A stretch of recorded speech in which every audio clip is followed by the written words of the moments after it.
Hi, what's up? Hello. My name is Liz, and you're watching For Booking Out Loud.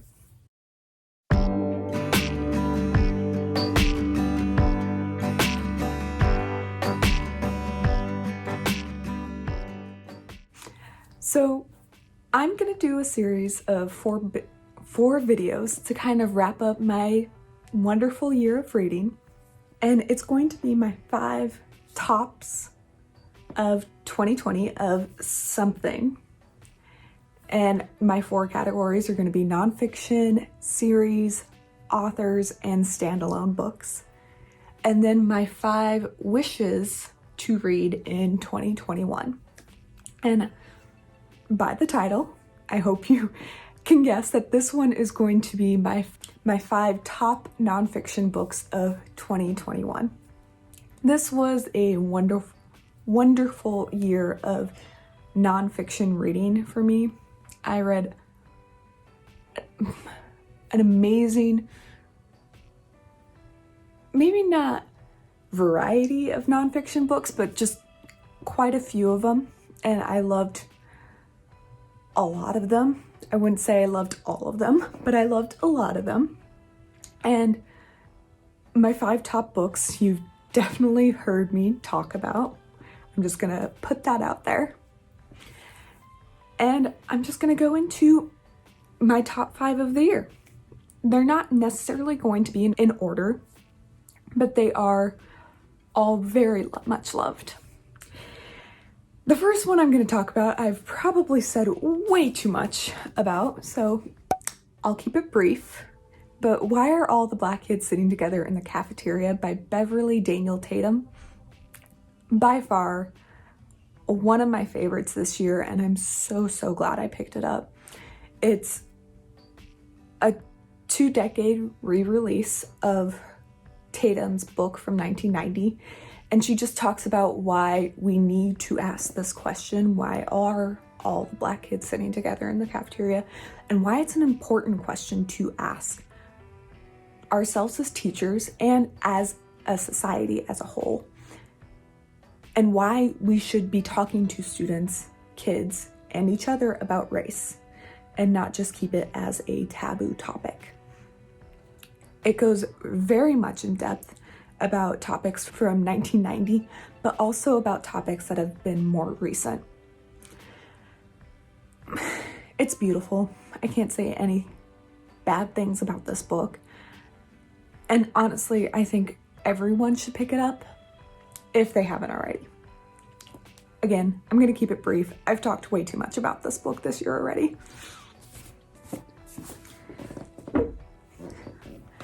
Number 2 is going to be The Warmth of Other Suns by Isabel Wilkerson.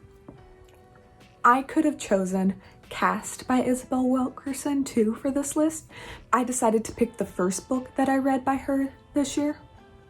I ended up reading it through audio, and that is perfectly fine because I was so engrossed by this story, no matter what format. The Warmth of Other Suns mainly focuses on the Great Migration that took place over multiple decades that forced Black Americans to travel from the South of America to northern cities to escape racism and poverty. And Wilkerson specifically focuses on a couple of characters and has very in-depth interviews with them throughout the book to see their perspectives on their lives. And it's just a beautiful and insightful story, at least the way she writes it. The story itself is a very hard one to get through, but also necessary. And it's just so incredibly well written.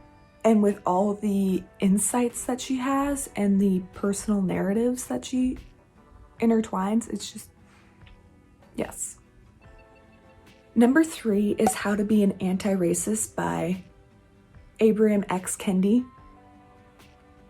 Kendi takes this book and decides to explore the idea on what would a society be without racism?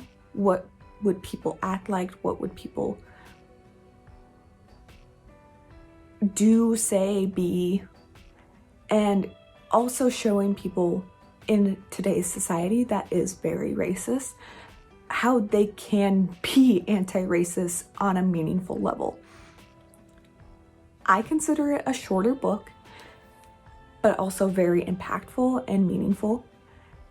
And Kendi is just a beautiful writer, and it's just such an important topic that if you're looking for an anti-racist nonfiction book, that there's a reason that this is the one that always comes up. So again, I suggest that you pick it up, honestly.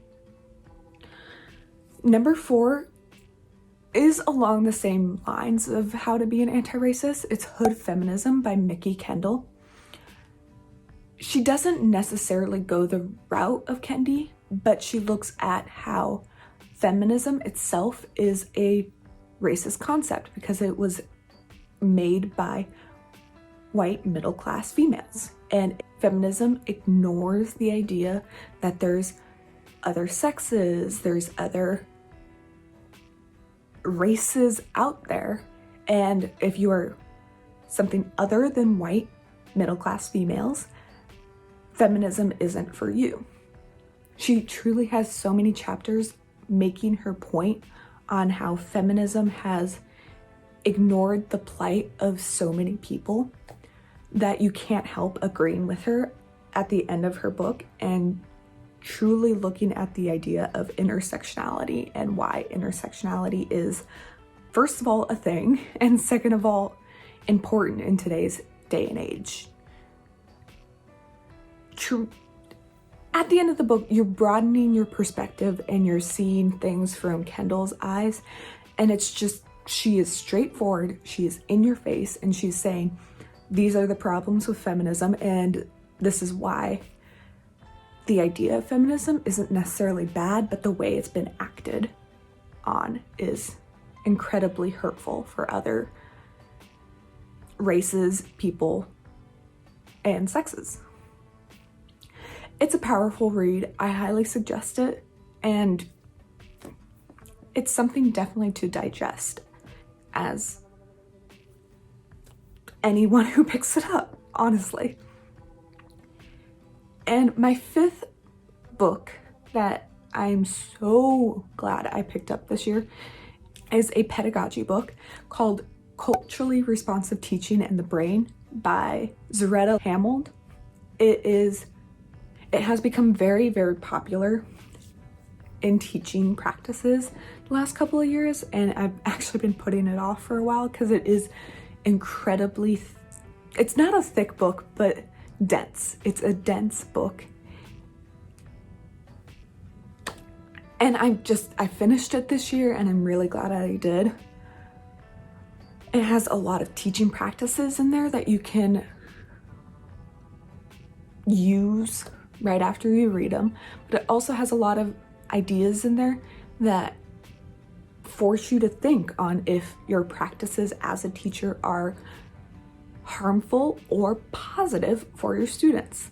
And ultimately, it forces you to think about, how does culture ultimately relate to teaching, and why it's so impactful to know your students as the person in front of the classroom trying to lecture or teach or pull together all these groups from different backgrounds.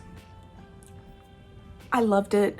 I think anyone who either is a teacher or is looking to be a teacher should ultimately pick this book up. And yeah, even though I've read so many nonfiction books, it's this pedagogy book that I'm saying is my number 5.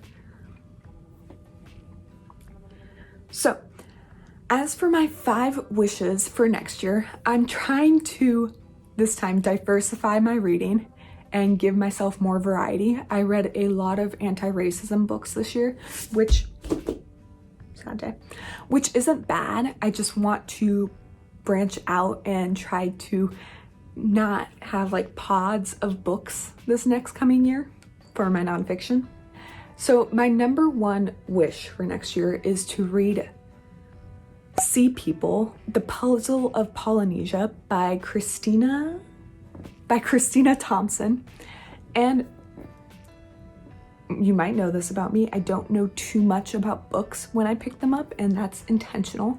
But from what I've heard, this book is about Polynesia, go figure, but more so the history of Polynesia and how people traveled between islands, how far-reaching their travels were, how many islands they inhabited, how they lived, how they ate, how they interacted with each other, and just kind of their history in Polynesia.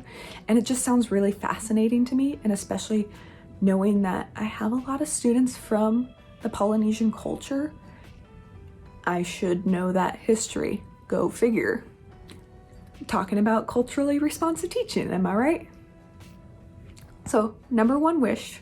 Number 2 is The Immortal Life of Henrietta Lacks by Rebecca Schultz, I believe her last name is pronounced. And this book, I believe, is about this Black woman named Henrietta Lack. When she died, she wasn't given a proper burial. Instead, she was taken in, or instead her body was taken from her family and used as experiments and used as like one of those cadavers that people experiment on, and eventually it became this known cadaver, I think, or known subject called Gila. And her family had no idea that this was happening to her remains until 20 years later. And to this day, her family has no rights to her remains, and it's still in a university being displayed without consent. But the author is one of her descendants, and she wrote this book to try to bring awareness to this and how she has tried to fight for the rights to her ancestors' remains to give her a proper burial, and yet she's still denied. So it's just a very interesting book, and one that I haven't read yet, so I need to read it, point blank. Number 3 as a wish is Cannibalism, A Perfectly Natural History by Bill Schultz. And it's kind of in the name. It's all about the social aspect, I think, of cannibalism, not only in humans, but I believe in animals as well. And that's kind of all I know about it. It's about cannibalism. I think it's historically how cannibalism was significant in human society and how animals and humans used it evolutionary. We grow up, and then maybe the summary sounds like we go into the future a little bit, and how Bill Schultz kind of explores how it could be a reinsurgence, I guess, in human society. I will find out because I'm really excited to read this book. Yeah, I'm creepy. Can't deny it. My number 4 wish is Survival Math, Notes on an All-American Family by Mitchell S. Jackson. And this book takes a look at this man, Mitchell S. Jackson, and growing up in a very violent written society. It's supposed to talk about gangs, gun violence, addiction, and it explores his family. What really drew me to this book was, first of all, this beautiful cover, and second of all, the idea that it does take place in Portland, Oregon, which is a city that I absolutely love, and it's supposed to take a very prominent role in his story, being realistic, in his memoir. And I'm just really curious to see more so what this book truly is about and what makes it a talked about book, I guess. It's supposed to be really well written, and just looking at the back, a lot of authors have endorsed it, honestly. So I'm going into it pretty much blind, just knowing that it's a memoir and it takes place in Portland, Oregon. So it'll be exciting to see. And then finally, number 5, my wish for 2021 is Smoke Gets in Your Eyes and Other Lessons from a Crematory by Caitlin Daughtry. And I have seen some of Caitlin Daughtry's YouTube videos. She is a YouTube personality. And she talks a lot about death, point blank. She is a mortician. I don't know if that's her actual title, but she works with cadavers, dead bodies, what have you. And I've heard really good things about this book where a lot of her personality comes out in it, and it just talks about how people around the world handle death and funerals.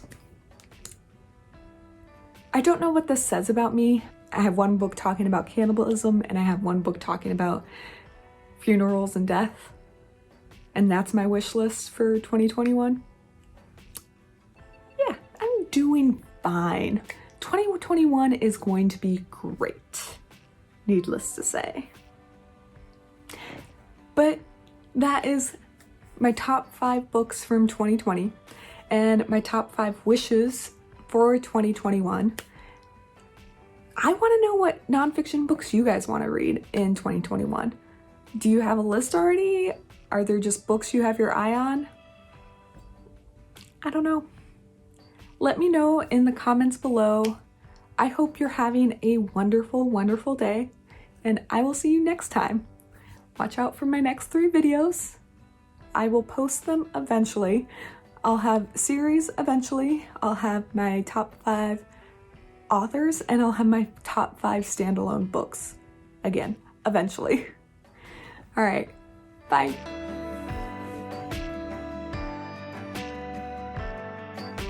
Is the Immortal Life of